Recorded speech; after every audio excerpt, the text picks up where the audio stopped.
पढ़ेंगे BSc part 2 electrochemistry का part 4 effect of dilution on conductance, migration of ions and Kohlrausch law. सबसे पहले हम पढ़ेंगे effect of dilution on conductance. हमने आपको विभिन्न प्रकार के कंडक्टेंस के बारे में बताया था, specific conductance, equivalent conductance and molar conductance. Now we will study the effect of dilution on conductance।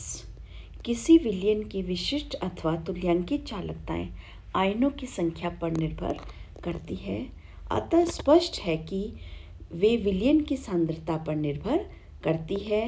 किसी विलयन की चालकता उसमें उपस्थित आयनों की संख्या के समानुपाती होती है, अतः विलयन को तनु करने पर विद्युत अपघट्य की वियोजन की मात्रा बढ़ जाती है, जिससे विलयन में आयनों की संख्या बढ़ जाती है तथा अंतरा आयनिक बल तथा विस्कासिता घटती है। विलयन को तनु करने पर इसकी चालकता घट जाती है, क्योंकि चालकता 1 घन सेंटीमीटर विलयन में उपस्थित आयनों की संख्या पर निर्भर करती है। जब विलयन तनु किया जाता है तो वियोजन की मात्रा बढ़ती है, फलस्वरूप आयनों की कुल संख्या में वृद्धि की अपेक्षा विलयन की चालकता भी घटती है।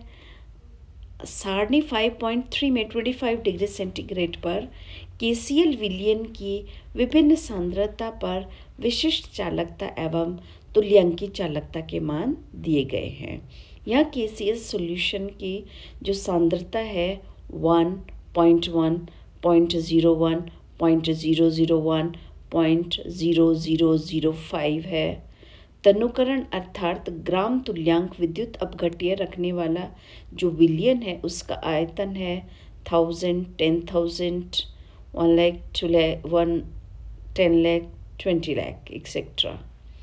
इनकी जो विशिष्ट चालकता है क्रमशः जो है घटती जाती है, लेकिन तुल्यांकी चालकता के मान में वृद्धि होती जा रही है। आप देखेंगे तो विलयन को तनु करने पर उसकी तुल्यांकी या आणविक चालकता में वृद्धि होती है। चूंकि इनको तनु करने पर 1 ग्राम तुल्यांकी अथवा 1 ग्राम अणु विद्युत अपघट्य रखने वाले विलयनों का जो आयतन है वी बढ़ता है, जबकि अपेक्षाकृत चालकता में कमी कम अनुपात में होती है। इसलिए तुल्यांकी चालकता जो है लैम्ब्डा इंटू वी का गुणनफल है बढ़ती है। तुल्यांकी व आणविक चालकताएं तनुकरण करने पर लगातार तब तक बढ़ती है जब तक कि इनका उच्चतम मान नहीं हो जाता। आगे तनुकरण करने पर तुल्यांकी व आणविक चालकता में कोई परिवर्तन नहीं होता।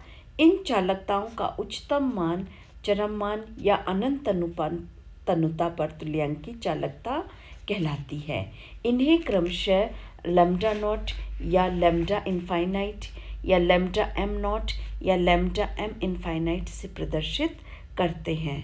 इस अवस्था में विद्युत अपघट्य का आयनन पूर्ण हो जाता है और तनुकरण के साथ चालकता में कमी उसी अनुपात में होती है जिस अनुपात में 1 ग्राम तुल्यांक विद्युत अपघट्य रखने वाले विलयन के आयतन में वृद्धि होती है, ताकि गुणनफल कपा इंटू वी अपरिवर्तित रहे।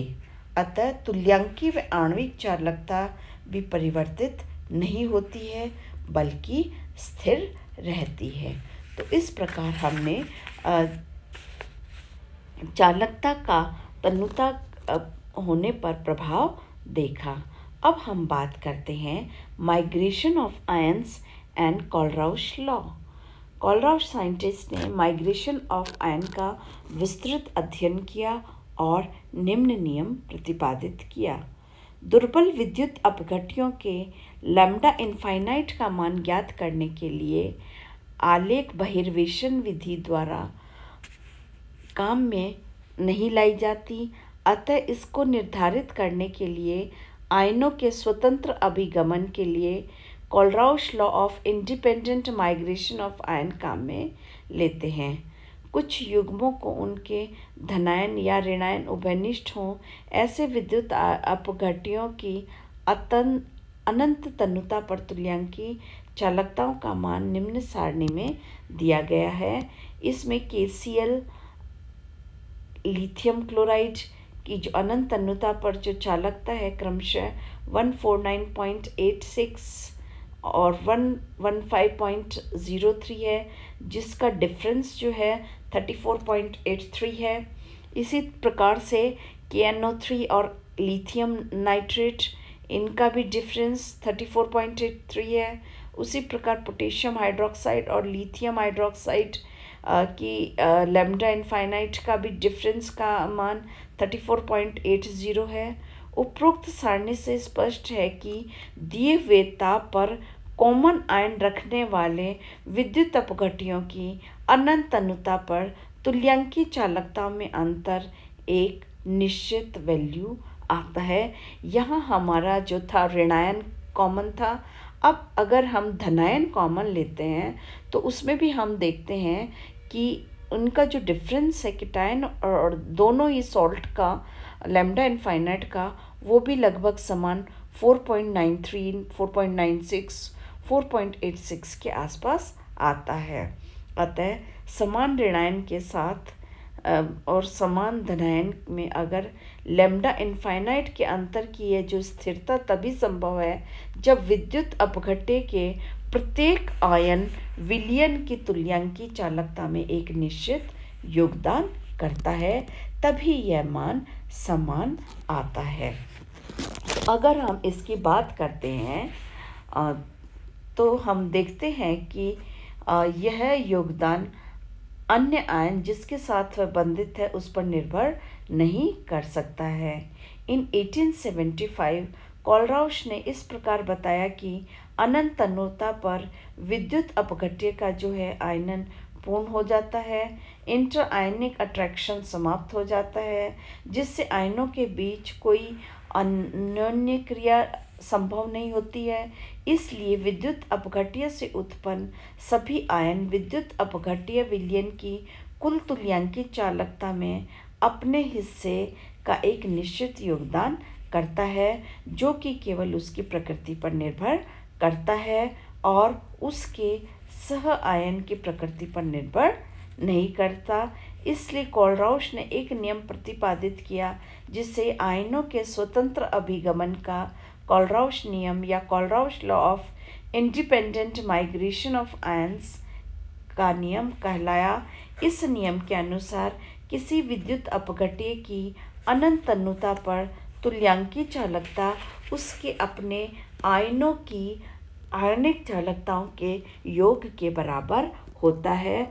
अतः lambda infinite is equal to lambda infinite of cation plus lambda infinite of anion के बराबर होता है, जहाँ ohm inverse centimetre square mole inverse lambda infinite cation तथा लैम्डा इनफाइनाइट एनायन क्रमशः अनंत तन्यता पर धनायनों और ऋणायनों की चालकताएं हैं।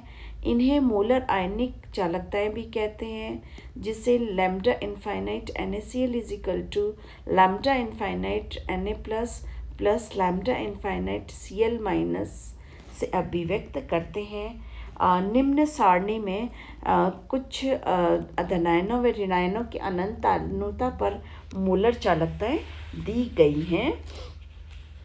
इसमें हम यह देखते हैं कि NaCl के लिए एक तुल्यांक के बराबर है 1 मोल के, जबकि कैल्शियम क्लोराइड के लिए एक तुल्यांक बराबर हाफ मोल कैल्शियम आयन तथा 1 मोल क्लोराइड आयन 1 मोल कैल्शियम क्लोराइड 1 मोल कैल्शियम आयन तथा 2 मोल क्लोराइड आयन देता है, जिसमें आयन का जो आवेश है क्रमशः +2 व -1 होता है।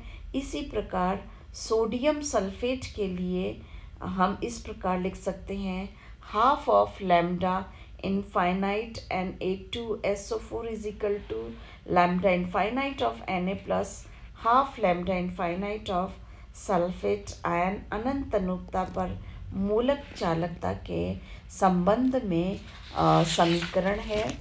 अतः इस प्रकार हम कह सकते हैं कि किसी भी आयन की अनंत अनुता पर या लवण की कुल चालकता उसके धनायन एवं उसके ऋणायन की स्टाइकोमेट्रिक रेशो में अनंत अनुता पर चालकता के योग के बराबर होती है।